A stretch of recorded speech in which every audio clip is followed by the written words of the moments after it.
Very good morning dear student. BSc second year में आज हम देखेंगे एक और नैम रिएक्शन है जो रह गई थी, जिसका नाम है क्लेजन कंडेंसेशन या क्लेजन संघनन। क्लेजन संघनन क्या होता है? क्लेजन संघनन का मतलब है कि जब दो एस्टर के मॉलिक्यूल क्षार की उपस्थिति में संघनित होते हैं तथा एसिटो एसिटिक एस्टर का निर्माण करते हैं, उसे कहा जाता है क्लेजन संघनन। क्लेजन संघनन या क्लेजन कंडेंसेशन, क्लेजन संघनन या क्लेजन कंडेंसेशन, जब एस्टर के दो मॉलिक्यूल क्षार की उपस्थिति में संघनित होंगे और एसिटो एसिटिक एस्टर का निर्माण करते हैं, ठीक है, उसे कहते हैं क्लेजन संघनन। जैसे कि देखो, दो एस्टर के मॉलिक्यूल मैंने ले लिए,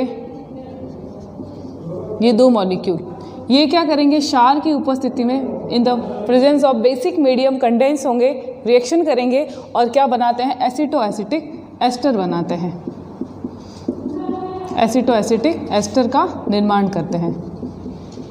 इसे बीटा कीटो एस्टर भी कह सकते हैं, शॉर्ट में कहो तो एसिटो एसिटिक एस्टर, ठीक है। अब ये बनता कैसे, हम इसकी मैकेनिज्म देखेंगे तो आपको समझ में आ जाएगा कि ये प्रोडक्ट बना कैसे हैं।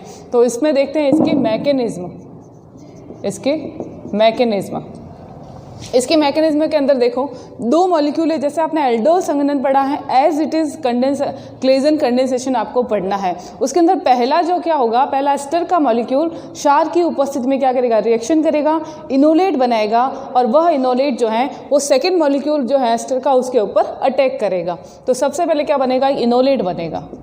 जैसे कि देखो,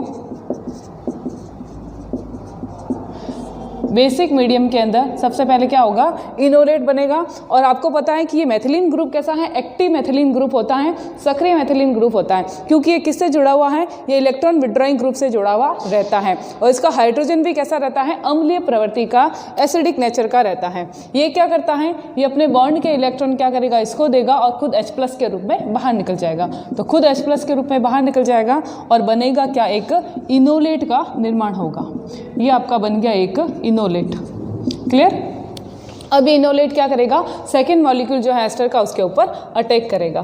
तो सेकेंड स्टेप के अंदर आपका होगा अटैक। अटैक कैसे करेगा, बिल्कुल आराम से समझते जाइए, आपको आराम से समझ में आ जाएगा। मैं इसको इस तरह से लिखती हूँ ताकि इसकी अटैकिंग पोजीशन आपको सही ढंग से दिखे, OC2H5, ठीक है। ये आपका क्या है, एस्टर, और ये क्या है आपका अटैकिंग रिएजेंट। अब जब इसका अटैक करवाएंगे तो किस तरह से अटैक करेगा, ये जो माइनस चार्ज दिख रहा है आपको, नेगेटिव चार्ज, ये अटैक करेगा इस कार्बन सेंटर के ऊपर। जब कार्बन सेंटर के ऊपर अटैक करेगा तो कार्बन ऑक्सीजन के डबल बॉन्ड के इलेक्ट्रॉन कहाँ जाएंगे, ऑक्सीजन की तरफ शिफ्ट हो जाएंगे। तो इस तरह का एक इंटरमीडिएट बनेगा। ऑक्सीजन पे आएगा नेगेटिव चार्ज, इधर ऑक्सीजन के ऊपर जुड़ा हुआ है एस्टर ग्रुप, इधर आएगा CH2 ग्रुप, उसके बाद में इधर CO और इधर एस्टर का ग्रुप, क्लियर। ये हो गया सेकेंड स्टेप। थर्ड स्टेप के अंदर क्या होगा, थर्ड स्टेप के अंदर एस्टर ग्रुप का रिमूवल होगा। तो इस तरह से इसका रिमूवल होता है। ये आपका इधर O-, इधर OC2H5, उसके बाद में इधर CH2 COOC2H5। तो अब क्या होगा, देखो, ये आपको माइनस चार्ज दिख रहा है, ये अपने बॉन्ड के इलेक्ट्रॉन वापस इसको दे देगा, कार्बन ऑक्सीजन। तो कार्बन ऑक्सीजन डबल बॉन्ड आ जाएंगे और ये एस्टर ग्रुप जो है वो बाहर निकल जाएगा। तो बाहर क्या निकला, C2H5O-, ठीक है, एल्कोक्साइड बाहर निकला। और ये एल्कोक्साइड क्या करेगा, जो सबसे पहले प्रोटॉन निकला था उसके साथ में जुड़ के एल्कोहल बना देगा और अपना क्या मॉलिक्यूल बन गया, अपना जो प्रोडक्ट बन गया उसका क्या नाम है, एसिटो एसिटिक एस्टर, क्लियर। तो ये बन गया आपका एसिटो एसिटिक एस्टर या बीटा कीटो एस्टर इसे कहते हैं। और इस मैकेनिज्म को, इस रिएक्शन को क्या कहते हैं, इसे कहते हैं क्लेजन संघनन या क्लेजन कंडेंसेशन की अभिक्रिया, ठीक है। ये आपको समझ में आ गया, बहुत ही ईजी है। जैसे एल्डोल संघनन कराते हैं उसी तरह की इसकी मैकेनिज्म है क्लेजन संघनन की। नेक्स्ट देख लेते हैं। नेक्स्ट जो रिएक्शन है अपनी, ये तो हो गई अपने यहाँ पे रिएक्शन कंप्लीट। अब अपना पढ़ेंगे टॉपिक जो है वो है ईथर और इपोक्साइड, ईथर और इपोक्साइड के बारे में। तो अभी आज हम पढ़ते हैं ईथर के बारे में। अपना नेक्स्ट टॉपिक क्या है, ईथर। और ईथर क्या होते हैं, ईथर का मतलब है कि ऐसे कार्बोनिल यौगिक होंगे जिसमें ऑक्सीजन की दोनों वैलेंसी पर एल्किल ग्रुप प्रेजेंट होते हैं। इट्स मीन ऑक्सीजन के दोनों तरफ क्या होंगे, एल्किल या एरिल समूह होंगे। जैसे कि देखो ये ऑक्सीजन है, इसके इधर और इधर दोनों वैलेंसी, दो वैलेंसी हैं, दोनों वैलेंसी पर अगर क्या है एल्किल ग्रुप, या दोनों वैलेंसी पर क्या है एरिल ग्रुप, या फिर इधर एरिल इधर एल्किल, ये भी चलता है, कोई दिक्कत नहीं है। तो इस तरह से दोनों वैलेंसी पर एल्किल या एरिल ग्रुप होते हैं, उसे कहा जाता है ईथर। ठीक है, इसे ईथर कहा जाएगा। ईथर को भी हमने दो भागों में बांटा है। कौन कौन सा, एक है सम्मित ईथर और एक है असम्मित या एसिमेट्रिकल ईथर। हम ये कह सकते हैं इसको सिंपल ईथर, और असम्मित को कह सकते हैं मिक्स ईथर या मिश्रित ईथर। तो सम्मित ईथर का मतलब है कि जब ऑक्सीजन के दोनों तरफ जो समूह है, एल्किल समूह है, वो क्या हो, समान हो, तो उसे हम कहते हैं सम्मित ईथर। जैसे कि डाई मैथिल ईथर, एथिल लगा दिए ग्रुप तो डाई एथिल ईथर, इस तरह से कहलाएंगे सम्मित ईथर। असम्मित ईथर का मतलब है कि जब ऑक्सीजन के दोनों तरफ उपस्थित समूह अलग अलग हो, उसे हम कहेंगे असम्मित या मिश्रित ईथर। जैसे कि एथिल मैथिल ईथर, उसी तरह से एथिल प्रोपिल ईथर, मतलब ये दोनों ग्रुप क्या होंगे, अलग अलग होंगे, वो कहेंगे असम्मित या एसिमेट्रिकल। और दोनों समान हो तो उसे हम कहेंगे सम्मित या सिमेट्रिकल। ठीक है, या सरल ईथर। तो ये दो प्रकार के ईथर हैं। अब आता है कि ईथर को नाम कैसे देना है, नामकरण। तो नामकरण का बहुत ही सिंपल फॉर्मूला आपको मैं बताती हूँ, बहुत ही सिंपल है, आपको याद रखना है एल्कोक्सी एल्केन। एल्कोक्सी एल्केन, क्या याद रखना है, एल्कोक्सी एल्केन। अब आप कहोगे एल्कोक्सी किसको बोलना है और एल्केन किसको बोलना है, तो आपको ऐसे याद रखना है कि जब भी हम नामकरण करते हैं तो कार्बन की लंबी श्रृंखला का चयन करते हैं। किसकी, एल्केन की लंबी श्रृंखला का चयन करते हैं। तो आप ऐसे याद रखना कि जिसके अंदर कार्बन ज़्यादा होंगे उसे हम कहेंगे एल्केन, और जिसमें कार्बन कम है उसे हम कहेंगे एल्कोक्सी। ठीक है, कैसे, उदाहरण ले लेते हैं। जैसे कि एग्जाम्पल ले रही हूँ, CH3O CH2CH3। ठीक है, देखो दोनों तरफ ग्रुप है, इसलिए हमें ऐसे नाम देना पड़ता है एल्कोक्सी एल्केन। किसको एल्कोक्सी कहेंगे, किल को एल्केन कहेंगे। तो मैंने क्या कहा, जिसमें कार्बन ज़्यादा है वो एल्केन, तो इसमें कार्बन ज़्यादा है तो ये हो गया आपकी एल्केन की सीरीज। ठीक है, उसके बाद में इधर क्या है, कार्बन कम है तो ये हो गया आपका एल्कोक्सी। ठीक है, ये आपको समझ में आ गया। अब देखो एल्कोक्सी, ये तो मैंने एक नाम रिप्रेजेंट किया है, इसका ग्रुप कौन सा जुड़ा हुआ है, एक कार्बन वाला मैथिल जुड़ा हुआ है, मैथिल ग्रुप है। तो मैथिल से क्या हो जाएगा, मैथोक्सी, तो इसका नाम क्या हो जाएगा, मैथोक्सी। मैथिन से मैथोक्सी, एथेन से एथोक्सी, इस तरह से नाम हो जाएगा। और एल्केन में कौन सा एथेन एल्केन है, ये एथेन, दो कार्बन है तो इसे कहेंगे एथेन, तो ये नाम क्या होगा, मैथोक्सी एथेन। क्लियर। एक और एग्जाम्पल लेती हूँ मैं, जैसे कि CH3 CH2O CH2 CH2 CH3। ठीक है, ये वाली जो चैन है इसमें कार्बन कम है, नाम क्या हो जाएगा, देखो एथ, मैथ और एथ दो कार्बन है, दो कार्बन की एथेन श्रेणी होती है, एथ होता है, तो एथ से क्या हो जाएगा, एथॉक्सी। तो यहाँ मैं कहूँगी एथॉक्सी। ठीक है, उसके बाद में इधर क्या आएगा, कार्बन की कितने श्रेणी है, तीन कार्बन है, प्रोप से आता है तो प्रोपेन, तो एथॉक्सी प्रोपेन, तो नाम क्या हो गया, नाम हो गया एथॉक्सी प्रोपेन। ठीक है, कोई भी अब कोई भी नाम दे दो। अब आप कहोगे इनका क्या करें, दोनों समान है, तो क्या फ़र्क पड़ा, दोनों समान है तो एक को एल्कोक्सी दे दो, एक को एल्केन दे दो, तो ये हो जाएगा मैथोक्सी मैथेन। क्या नाम हो जाएगा इसका, मैथोक्सी मैथेन। ठीक है, तो मैथोक्सी मैथेन, ये नाम सेम ही है, मैथोक्सी एथेन। ठीक है, इस तरह से हमें क्या करना है, इनका नामकरण करना है। तो आपको तो एक ही शब्द याद रखना है, एल्कोक्सी एल्केन। आप इसमें नाम दे सकते हो, किसमें, ईथर के अंदर।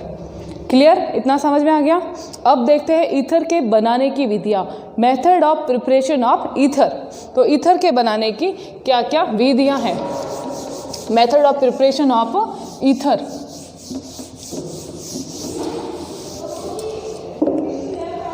ईथर के बनाने की विधियाँ, सबसे पहली जो विधि है वो है आपके एल्किल हैलाइड से। इम्पोर्टेंट विधि है, याद रखना, एल्किल हैलाइड से। और एल्किल हैलाइड से बनाने की दो विधियाँ हैं। पहली विधि का नाम है विलियमसन ईथर संश्लेषण, विलियमसन सम ईथर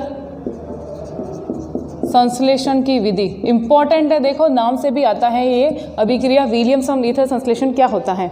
तो उसमें आपको याद रखना है कि जब एल्किल हैलाइड की अभिक्रिया सोडियम एथोक्साइड के साथ में कराई जाती है, सोडियम एथोक्साइड के साथ में कराई जाती हैं, तो क्या होगा, ईथर का निर्माण होता है। इसे कहते हैं विलियमसन ईथर संश्लेषण की विधि, वेरी इंपॉर्टेंट है। तो अब इसके अंदर क्या लेना है आपको, एल्किल हैलाइड, तो एल्किल हैलाइड तो लेना ही है, जैसे मैंने ले लिया CH3Cl, और उसके बाद में क्या लेना है, सोडियम का एथोक्साइड।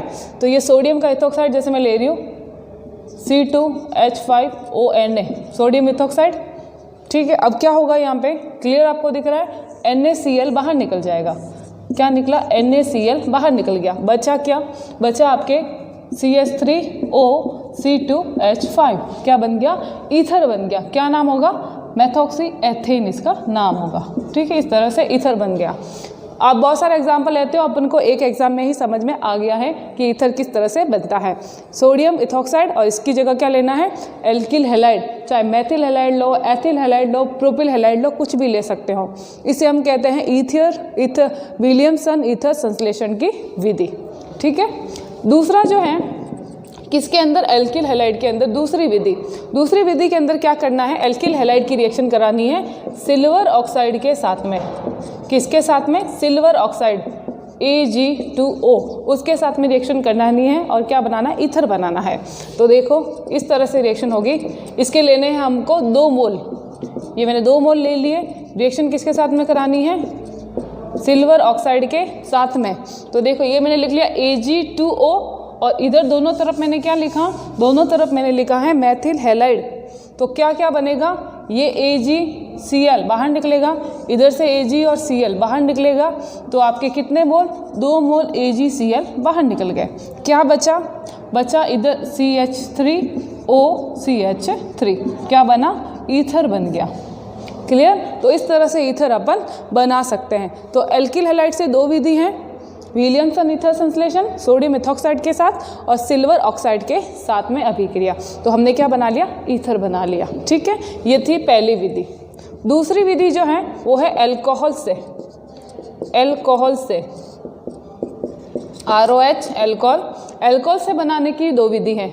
अगर मैं कहूँ तो ऐसे तो 3 विधि हैं, अभी आप याद रखना 2 विधि हैं। पहली कौन सी है, अल्कोहल जो है, अल्कोहल के जब 2 मॉलिक्यूल अपन लेते हैं और 2 मॉलिक्यूल को अम्लीय माध्यम में गर्म करते हैं, तो निर्जलीकरण होता है, जल का मॉलिक्यूल बाहर निकल जाता है और ईथर का निर्माण हो जाता है। इसी तरह से जब अल्कोहल को एल्यूमिना के ऊपर से प्रवाहित किया जाता है, या अल्कोहल की वाष्प को एल्यूमिना के ऊपर से प्रवाहित किया जाता है, तो निर्जलीकरण होता है, जल का मॉलिक्यूल बाहर निकलता है और ईथर का निर्माण होता है, ठीक है। 2 विधियां हैं। तो पहली विधि जो है उसके अंदर क्या है, एसिडिक मीडियम के अंदर, एसिडिक मीडियम में क्या करना है आपको, 2 अल्कोहल के मॉलिक्यूल लेने हैं। ये ले लिए 2 अल्कोहल के मॉलिक्यूल, ठीक है। किसमें, अम्लीय माध्यम में। होगा क्या, H2O बाहर निकलेगा, H2O हमने बाहर निकाल दिया, और बना क्या, ROR, ईथर बन गया, ठीक है। एक एक एग्जाम्पल ले रही हूँ, आप बाकी एग्जाम्पल आप खुद लेके समझ सकते हो। R लिखा है, इसकी जगह आपको जो लेना है लो, एल्किल ग्रुप लो, एरिल ग्रुप लो, कुछ भी ले सकते हो और प्रोडक्ट बना सकते हो, ठीक है। समझने के लिए मैं R को रिप्रेजेंट करती हूँ, R का मतलब एल्किल ग्रुप, और AR लिखूँ मतलब एरिल ग्रुप, ठीक है। इसी तरह से दूसरी जो विधि है वो क्या है, उसके अंदर भी आपको यही करना है, सेम अल्कोहल लेना है, लेकिन एल्यूमिना उत्प्रेरक की उपस्थिति में। उत्प्रेरक कौन सा है, एल्यूमिना, उच्च ताप पर। तो क्या होगा, उच्च ताप पर सेम प्रोसेस, वाटर का मॉलिक्यूल बाहर निकलेगा, ये जल का मॉलिक्यूल बाहर निकल गया, और क्या बना, ROR, क्या बना, ईथर बन गया। तो ईथर का निर्माण इस तरह से किया जा सकता है। किससे बनाया, अल्कोहल से, ठीक है। 2 विधि समझ में आ गई। तीसरी विधि अपन लेते हैं। जो तीसरी विधि है वो है एल्कीन तथा अल्कोहल से, एल्कीन और अल्कोहल। अब इसको याद रखना, ये विधि नाम से आती है। क्या नाम है इसका, इसका नाम है mercuration, demercuration reaction, mercuration demercuration या मर्क्यूरीकरण विमर्क्यूरीकरण की अभिक्रिया। मतलब क्या है? मतलब ये है कि रिएक्शन के अंदर सबसे पहले मरकरी धातु जुड़ेगी, इसलिए वो मर्क्यूरीकरण। दूसरे स्टेप में मरकरी धातु युक्त जो ग्रुप होगा वो बाहर निकलेगा, तो वो डीमर्क्यूरेशन कहलाता है। अब इसमें लेना क्या क्या है, रिएजेंट क्या है, वो आपको याद रखने पड़ेंगे। तो क्या रिएजेंट है? एक तो आपको लेना है एल्कीन, ये ले ली मैंने एक एल्किल। एक लेना है आपको अल्कोहल, ये ले लिया मैंने अल्कोहल। और क्या लेना है? और लेना है आपको ट्राईफ्लोरो एसीटेट, मर्क्यूरी का ट्राईफ्लोरोडाई एसीटेट। तो इसका नाम क्या होगा? मर्क्यूरी ट्राईफ्लोरोडाई एसीटेट इसका नाम है। तो ये मॉलिक्यूल मैंने ले लिया। ठीक है, अब क्या करेंगे, ये जुड़ता किस तरह से, आप इसको इधर ध्यान देना। देखो ये आपको दिख रहा है डबल बॉन्ड, एक डबल बॉन्ड टूटेगा, 2 ग्रुप जुड़ेंगे, हमें ये पता है। तो आप इसको ऐसे याद रखो, ये मैंने 2 डबल बॉन्ड में से एक बॉन्ड तोड़ दिया, तो मुझे 2 जगह मिल गई, एक यहाँ जुड़ेगा, एक यहाँ जुड़ेगा। तो देखो ये इतना बड़ा ग्रुप यहाँ बीच में थोड़ी जुड़ेगा, तो इसको हम साइड में जोड़ देते हैं और छोटा ग्रुप को यहाँ जोड़ देते हैं। तो ये वाला जो ग्रुप है मरकरी से, ये मरकरी यहाँ पे जुड़ी इसलिए इसका नाम है मरकरी। और इसका एक ग्रुप जुड़ता है साथ में CF3COO, एक ही जुड़ा है इसमें से। ठीक है, याद रखना CF3C double bond double O, एक कहाँ गया, एक अभी बाहर निकल जाएगा। फिर इधर क्या है ROH, उसमें से सिर्फ आपको जुड़ना है OR, तो H कहाँ गया, तो अब आप देखो H कहाँ गया, तो ये यहाँ से निकला आपके CF3C double bond O C double O, और इधर से H निकला ये H। तो ये एसिटिक एसिड ट्राईफ्लोरोएसिटिक एसिड बाहर निकल गया और ये ग्रुप आपके यहाँ पे जुड़ गए। ये स्टेप कहलाता है मर्क्यूरीकरण। मर्क्यूरीकरण, क्योंकि मर्क्यूरी जो है कार्बन से डायरेक्ट जुड़ रही है, इसलिए मर्क्यूरीकरण कहलाता है। ठीक है, दूसरा स्टेप आता है, रिएक्शन होगी सोडियम बोरोहाइड्रेट। सोडियम बोरोहाइड्रेट क्या है? सोडियम बोरोहाइड्रेट जो है वो एक अपचायक होता है। कैसा? प्रबल अपचायक होता है। तो प्रबल अपचायक क्या करता है? हाइड्राइड आयन देता है और अपचयन करता है। तो यहाँ पे भी ये क्या करेगा, एक हाइड्राइड आयन देगा और यहाँ से बॉन्ड को तोड़ देगा। जैसे ही बॉन्ड को तोड़ेगा एक हाइड्रोजन जो है यहाँ पे लग जाएगा। तो यहाँ पे क्या बनेगा, CH3 एक हाइड्रोजन मिल गया और OR यहाँ पे लगा हुआ है। तो ये क्या बन गया, ईथर बन गया। देख कैसे, ऑक्सीजन के एक तरफ एल्किल ग्रुप, दूसरी तरफ दूसरा एल्किल ग्रुप लगा हुआ है, तो ईथर का निर्माण हो गया। ठीक है, ये स्टेप क्या कहलाएगा, ये कहलाएगा विमर्क्यूरीकरण। क्या कहलाएगा? विमर्क्यूरीकरण। तो ये होगी आपकी रिएक्शन मर्क्यूरीकरण, विमर्क्यूरीकरण। इधर मर्क्यूरी जुड़ती है, इधर मर्क्यूरी बाहर निकलती है, ये बाहर निकल जाएगी आपके HgCF3OO। ठीक है, तो ये कहलाता है डीमर्क्यूरीकरण। तो ये देखने को मिलेगी कितनी, 3 प्रकार की रासायनिक अभिक्रिया। कौन कौन सी? एक वह अभिक्रिया, वह टाइप की अभिक्रिया जो एल्किल ग्रुप पे होती है।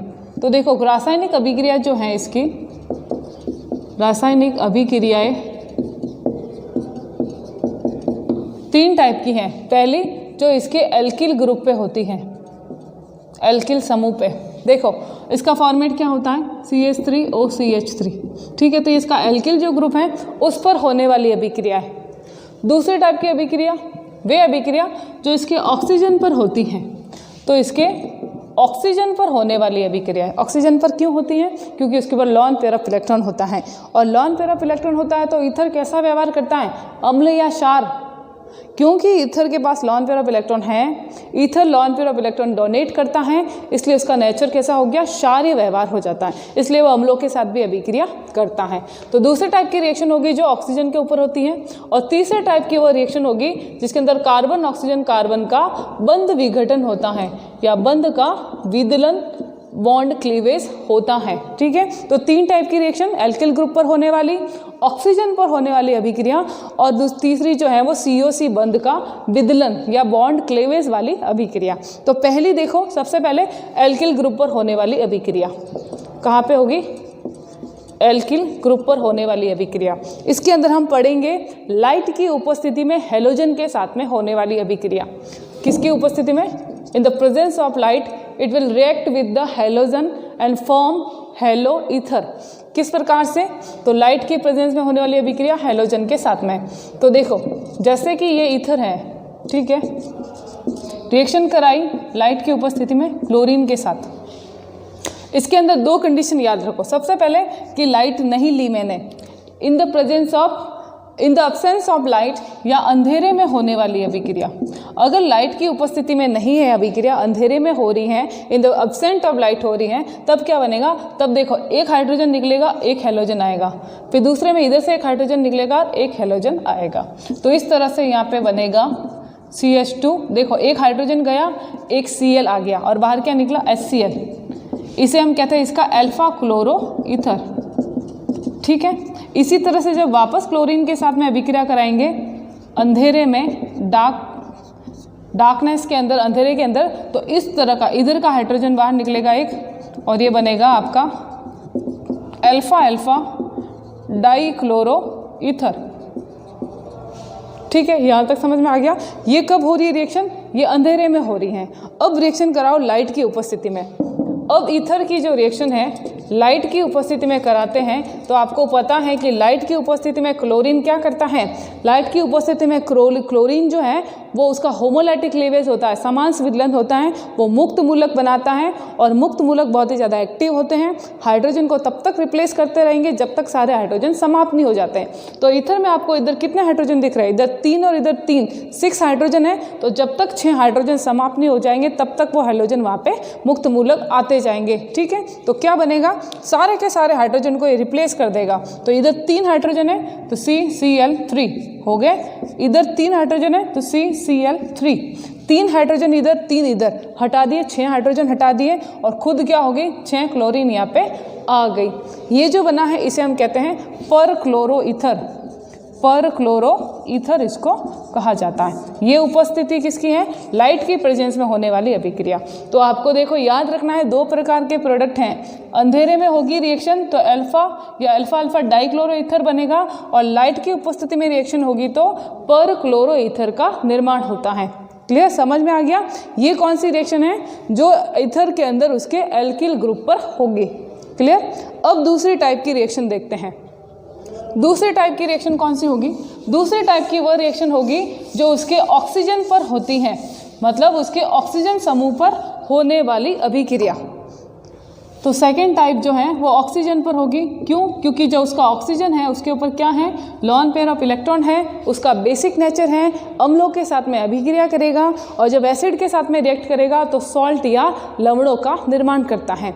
और ईथर जो लवण बनाता है उसका नाम क्या है? उसका नाम है ऑक्सीनियम सॉल्ट। क्या कहा जाता है उसको? ऑक्सोनियम सॉल्ट कहा जाता है। तो देखो जैसे पहले मैं अभिक्रिया करवा रही हूँ इसकी, ये आपका ईथर है, रिएक्शन करवा दी इसकी HCl के साथ में। HCl के साथ में रिएक्शन करेगा तो ये प्रोटॉन कहाँ जाके जुड़ेगा? इसके पास लॉन पेयर ऑफ इलेक्ट्रॉन है ना, तो ये प्रोटॉन यहाँ आके जुड़ जाएगा। तो इस पर कौन सा चार्ज आएगा? इस पूरे पे आ जाएगा प्लस, और बाहर क्या है? बाहर की तरफ आ जाएगा क्लोराइड। ठीक है, इस तरह का सॉल्ट बन जाता है। इसे हम बोलते हैं di alkyl oxonium salt, di alkyl oxonium halide salt. अब डाई एल्किल की जगह आप देखो मैथिल है तो आप क्या लिख सकते हो? डाई मैथिल लिख सकते हो। तो मैं लिख लेती हूँ डाई मैथिल। उसके बाद में ऑक्सोनियम, ऑक्सोनियम के बाद में क्या है? क्लोराइड, तो क्लोराइड, और क्या है ये? सॉल्ट, तो सॉल्ट। तो di methyl oxonium chloride salt इसका नाम हो जाएगा। ठीक है, इसी तरह से आप रिएक्शन करा सकते हो किसकी? जैसे कि रिएक्शन कराओ आप H2SO4 की, H2SO4 की रिएक्शन कराएंगे तो सेम मेथड है, CH2O CH2, क्या जुड़ेगा? हाइड्रोजन जुड़ जाएगा इसके ऊपर प्लस चार्ज, और इधर क्या रहेगा? Sulphate HSO4। तो इसका नाम भी क्या होगा? इसका नाम होगा डाई मैथिल, ये डाई मैथिल। उसके बाद में क्या है? ऑक्सोनियम, तो ऑक्सोनियम। उसके बाद में इसका नाम क्या है? हाइड्रोजन सल्फेट, तो ये है हाइड्रोजन सल्फेट, और ये क्या है? एक सॉल्ट है। क्लियर। तो क्या बना? सॉल्ट का निर्माण बनता है किसके अंदर? ऑक्सीजन जो है ईथर का वो रिएक्शन करता है किसके साथ में? अम्लों के साथ में, एसिड के साथ में, और ऑक्सीनियम सॉल्ट का निर्माण होता है। ठीक है, समझ में आ गया? ये आपकी दूसरे टाइप की रिएक्शन। इसी के अंदर एक और रिएक्शन याद रखना, नाम से आती है वो भी, उसका नाम है ऑटो ऑक्सीडेशन, ऑटो ऑक्सीडेशन या peroxide formation, peroxide formation. Auto oxidation का मतलब क्या है, मतलब अपने आप खुद ही स्वतः ही ऑक्सीडेशन हो जाएगा, किसका, ईथर का, उसे कहेंगे ऑटो ऑक्सीडेशन। और पेरोक्साइड फॉर्मेशन इसलिए कहते हैं क्योंकि ऑटो ऑक्सीडेशन होगा तो बनेगा क्या, पेरोक्साइड बनेगा, इसलिए उसे कहते हैं पेरोक्साइड फॉर्मेशन।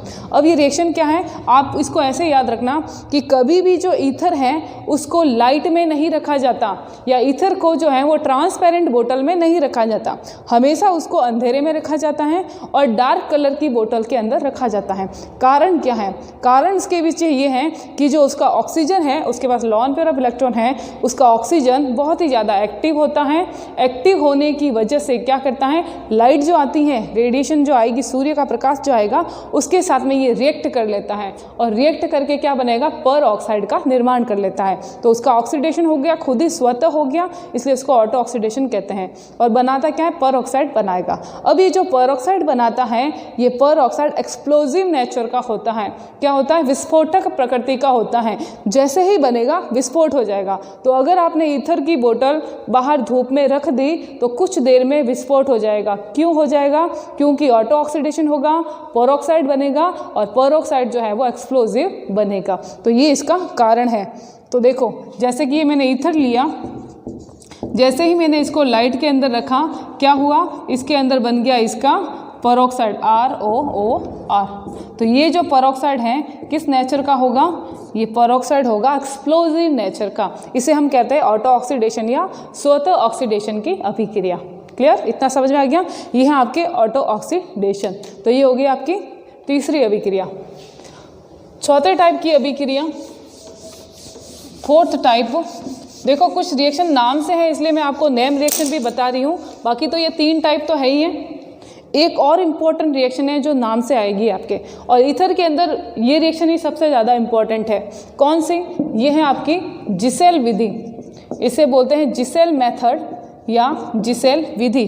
जिसेल विधि क्या होती है और इम्पॉर्टेंट क्यों है, तो आप इसमें ऐसे ही याद रखना कि जिसेल विधि ईथर के लिए इसलिए इम्पॉर्टेंट है कि जो भी एरोमेटिक ईथर होते हैं, एरोमेटिक ईथर कैसे, ये जैसे देखो, ये बेंजीन की रिंग के ऊपर O और ये CH3 कैसा है, एरोमेटिक ईथर है, इसे मेथॉक्सी ईथर कह सकते हैं। तो कोई भी एरोमेटिक ईथर होते हैं, उस एरोमेटिक ईथर के अंदर मेथॉक्सी ग्रुप हैं, उनकी संख्या, उनका जो नंबर्स हैं उनको काउंट करने के लिए, उनकी संख्या की गिनती के लिए जो है जिसेल विधि सबसे उपयुक्त मानी जाती है। क्या किया जाता है इसके अंदर, तो जिसेल विधि के अंदर क्या किया जाता है, जिसेल विधि के अंदर जो एरोमेटिक ईथर होता है उसके अंदर हाइड्रोजन आयोडाइड गैस, कौन सी गैस, हाइड्रोजन आयोडाइड गैस प्रवाहित की जाती है, फ्लो की जाती है। जैसे ही हाइड्रोजन आयोडाइड गैस प्रवाहित की जाएगी, इधर क्या बनेगा, इधर तो बनता है फिनॉल और इधर बनेगा मेथिल आयोडाइड। क्लियर, ये मेथिल आयोडाइड जो बना है ये होती है रेड कलर की गैस, लाल भूरी कलर की गैस होती है। इस मेथिल आयोडाइड गैस को प्रवाहित किया जाता है AgNO3 के सॉल्यूशन के अंदर। जैसे ही AgNO3 के सॉल्यूशन के अंदर प्रवाहित करेंगे, क्या बनेगा, सिल्वर आयोडाइड, ये देखो I और ये Ag, तो सिल्वर आयोडाइड की PPT बनेगी येलो कलर की। क्या बनेगा, येलो कलर का अवक्षेप बनेगा, येलो कलर की PPT बनेगी। और इस PPT का मात्रात्मक विश्लेषण, क्वांटिटेटिव एनालिसिस किया जाता है और उसके बाद के अंदर परसेंटेज वैल्यू निकाली जाती है। क्या किया जाएगा, PPT बनेगी, भार होगा उसका कुछ वेट होगा, तो उसके आधार पर उसका किया जाएगा क्वांटिटेटिव एनालिसिस, उसके आधार पर उसकी क्वांटिटी परसेंटेज में निकाली जाएगी। और वो किसकी क्वांटिटी देगा, वो देगा मेथॉक्सी ग्रुप की क्वांटिटी। इसका मतलब कि उसके अंदर कितना परसेंट या कितना जो है वो मेथॉक्सी ग्रुप प्रेजेंट है। तो मेथॉक्सी ग्रुप को काउंट करने के लिए, उसकी संख्या का निर्धारण करने के लिए जिसेल विधि सबसे उपयुक्त विधि मानी जाती है। और जिसेल विधि किस में आएगी, ईथर के अंदर आती है, तो एरोमेटिक ईथर के अंदर ये आती है। ठीक है, तो ये आपको समझ में आ गया। यहाँ पे क्या बनता है, मिथाइल आयोडाइड बनता है, AgNO3 में प्रवाहित करते हैं तो सिल्वर आयोडाइड की PPT बनती है। इसे कहते हैं जिसेल्स मेथड या जिसेल विधि।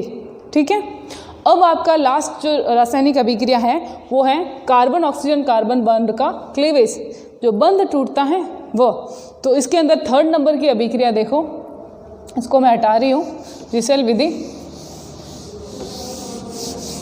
आपकी 3rd नंबर की जो रिएक्शन है वो है cleavage, carbon oxygen carbon bond का क्लीवेज। और उसके अंदर देखो, पहला है हाइड्रोलाइसिस, ईथर का क्या कराएंगे, हाइड्रोलाइसिस करवा देते हैं, जल अपघटन करवा देते हैं।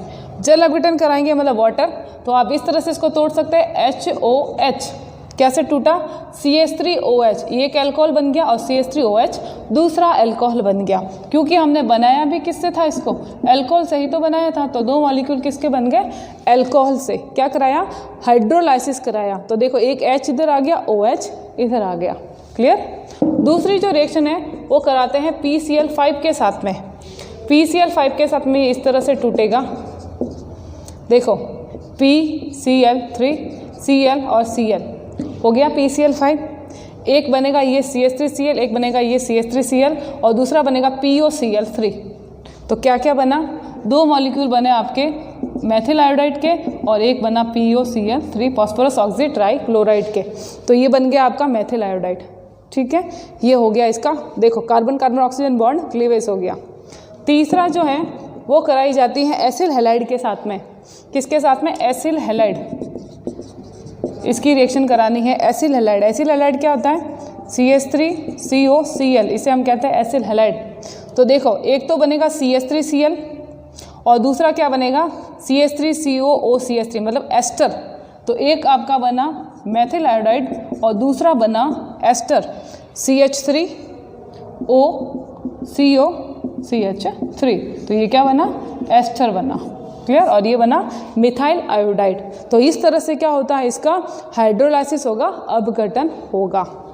तो ये रिएक्शन सारी क्या थी, ये आपके ईथर की केमिकल रिएक्शन थी, ठीक है। तो आज के लिए इतना ही है। अब लास्ट टॉपिक इसके अंदर बचा है वो है आपका इपॉक्साइड। तो इपॉक्साइड अपन कल पढ़ेंगे। उसके बाद 1-2 रिएक्शन हाइड्रोलाइसिस ऑफ एस्टर वो भी रह गया था अपना, वो भी अपन कल कर लेंगे। उसके बाद यूनिट समाप्त हो जाएगी। Okay, thank you.